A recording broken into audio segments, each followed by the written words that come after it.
Amables auditeurs, chers frères et sœurs bien-aimés, amis dans le Seigneur, tendrement, je vous salue.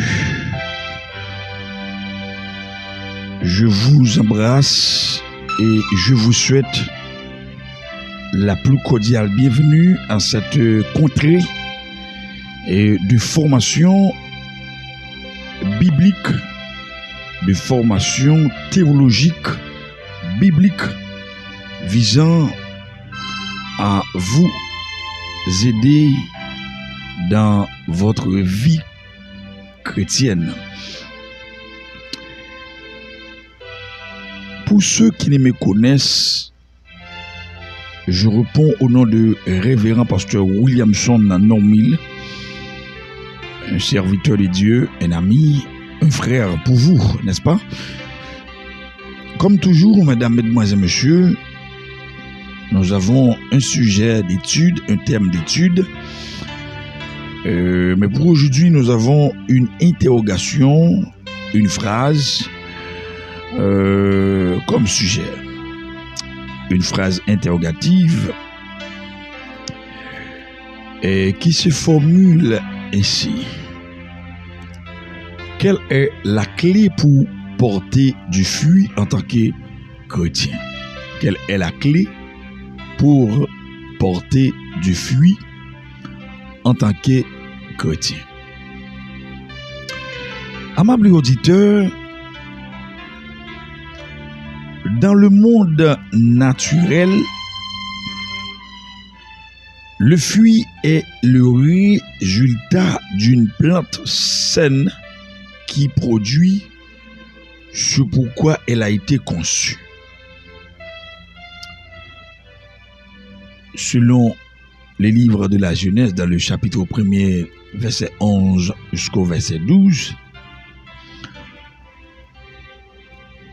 dans la Bible, le mot fruit est souvent utilisé pour décrire les actions extérieures d'une personne qui résultent de l'état de son cœur. Le bon fruit est celui qui est produit par le Saint-Esprit. Galates chapitre 5, verset 22-23 nous donne un point de départ.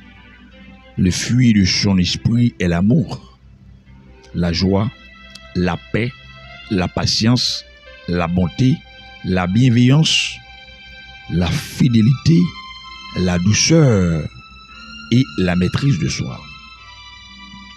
Plus nous laissons le Saint-Esprit agir librement dans nos vies, plus ce fruit est évident. Galates 5, en référence, verset 16 et jusqu'au verset 25. Mais Jésus a dit à ses disciples, ce n'est pas vous qui m'avez choisi, mais c'est moi qui vous ai choisi. Je vous ai établi afin que vous alliez, que vous portiez du fruit et que votre fruit demeure. Selon Jean 15, verset 16. Un bon fruit est bénéfique pour l'Éternel. Jésus nous a dit clairement ce que nous devons faire pour porter du bon fruit. Il a dit, demeurez en moi et je demeurerai en vous.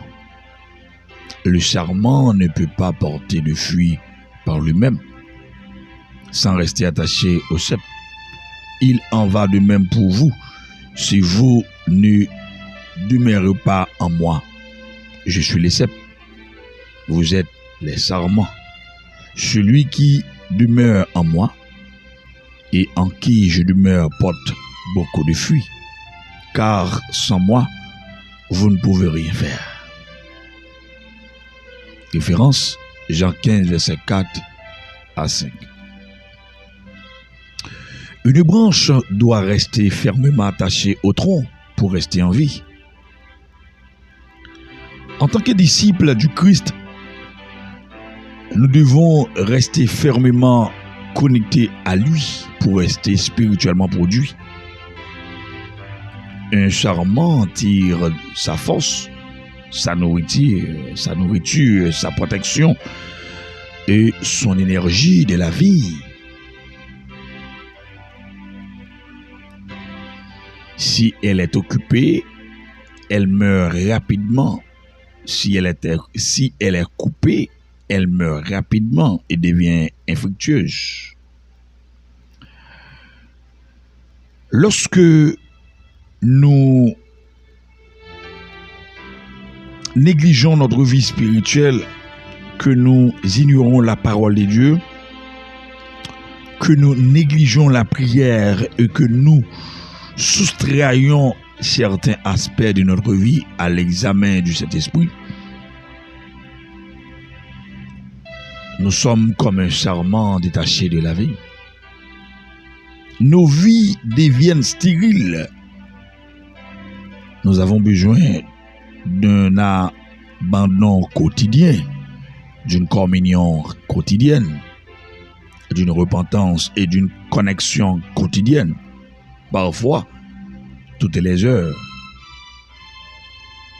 avec le Saint-Esprit, afin de marcher selon l'Esprit et de ne pas accomplir les désirs de la chair. Selon Galates chapitre 5, verset 16. Rester intimement lié au cep est le seul moyen de porter du fruit de la vieillesse. Rester intimement lié au cep est le seul moyen de porter du fruit de la vieillesse, selon Psaume 92, verset 15. De courir sans se lasser. De courir sans se lasser. Ésaïe 40, verset 31. De courir sans se lasser. Ésaïe 40, verset 31. Et de ne pas se lasser de bien faire. Et de ne pas se lasser de bien faire. Galates chapitre 6, verset 9. Je reprends pour vous la phrase complète maintenant. Rester intimement lié au cep est le seul moyen de porter du fruit dans la vieillesse, de courir sans se lasser et de ne pas se lasser de bien faire. Maintenant, de façon séparément, rester intimement lié au cep est le seul moyen de porter du fruit dans la vieillesse. Psaume 92, verset 15. De courir sans se lasser, Ésaïe 40, verset 31. Et de ne pas se lasser de bien faire, Galates chapitre 6, verset 9.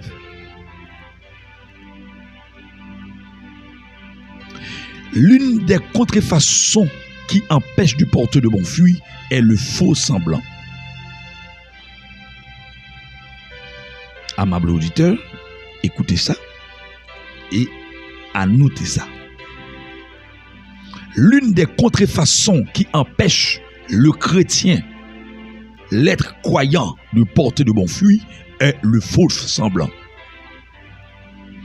Nous pouvons devenir des experts dans les routines, le jargon et agir en chrétien tout en n'expérimentant aucune puissance réelle et en ne portant aucun fruit éternel.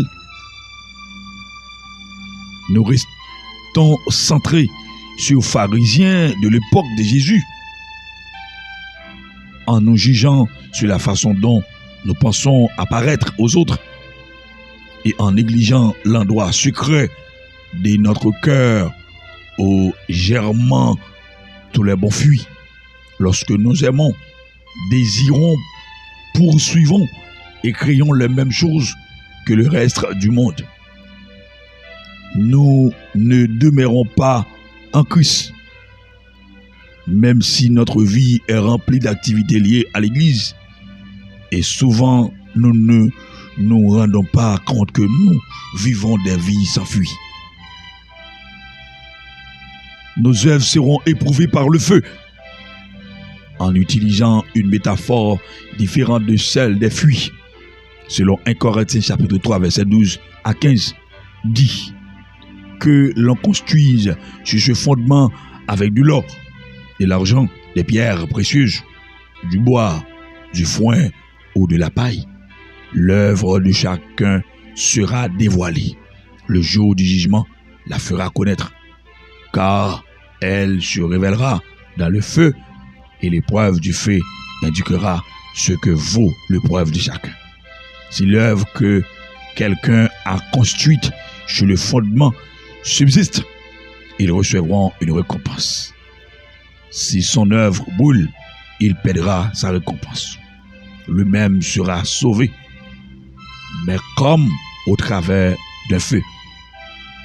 Dieu est le juge de nos pensées et de nos motivations. Tout sera mis en lumière lorsque nous nous tiendrons devant lui. Hébreux chapitre 4, verset 12 à 13. Une pauvre veuve dans une hutte d'une pièce peut porter autant de fruits qu'un télévangéliste. Menant des croisades géantes, si elle s'abandonne à Dieu en toutes choses et utilise tout ce qu'il lui a donné pour sa gloire. Comme les fruits sont uniques à chaque arbre, nos fruits sont uniques à nous-mêmes. Dieu sait ce qu'il a confié à chacun de nous et ce qu'il attend de nous. Luc chapitre 12, verset 48. Chers frères et sœurs bien-aimés, notre responsabilité devant Dieu est d'être fidèles avec peu afin qu'il puisse nous confier beaucoup, selon Matthieu chapitre 25, 21. Mais il y a une phrase très, très intéressante ici. Une illustration très intéressante ici. Au final de cette portion d'oratoire, une pauvre veuve dans une hutte d'une pièce peut porter autant de fruits qu'un télévangéliste menant des croisades géantes. Si elle s'abandonne à Dieu en toutes choses et utilise tout ce qu'il a donné pour sa gloire. Comme les fruits sont uniques à chaque arbre, nos fruits sont uniques à nous-mêmes. Dieu sait ce qu'il a confié à chacun de nous et ce qu'il attend de nous. Luc chapitre 12, 48. Notre responsabilité devant Dieu est d'être fidèle avec peu afin qu'il puisse nous confier beaucoup. Matthieu chapitre 25, 21. Mesdames, mesdemoiselles, messieurs, fans inconditionnels de cette station de radio, que Dieu vous bénisse et vous garde. C'était un plaisir pour moi de vous présenter cet oratoire de théologie.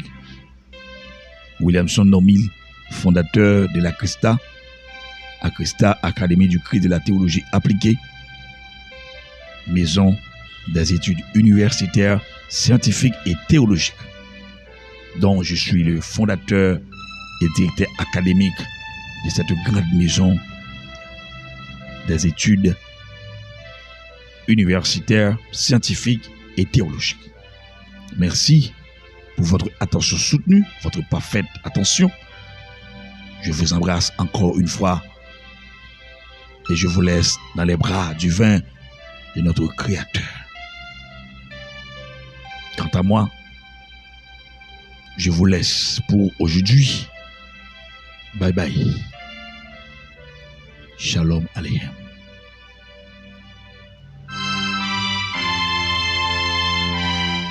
Vous écoutez Radio Télévision Fondation Tabernacle à Christa.